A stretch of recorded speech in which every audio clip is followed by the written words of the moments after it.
Hello mga kainday! Another day, another vlog po tayo.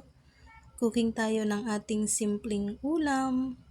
Magluluto lang tayo dyan mga kainday ng halo-halong gulay. Ayan, nagsutay na tayo ng bawang sibuyas.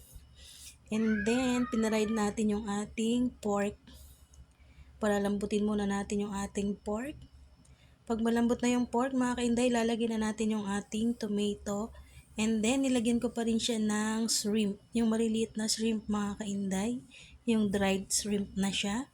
And then, after nung masutay natin lahat, susutay na rin natin, lalagyan natin yung ating halo-halong gulay.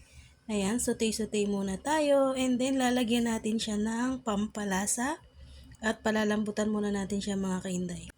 Ayan, palalambutin natin mabuti yung ating gulay para mas masarap siya.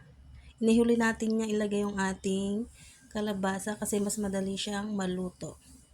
And then, ilagyan lang natin siya ng konting water para yung lambot ng gulay ay papalambutan natin siya, hindi siya matuyuan.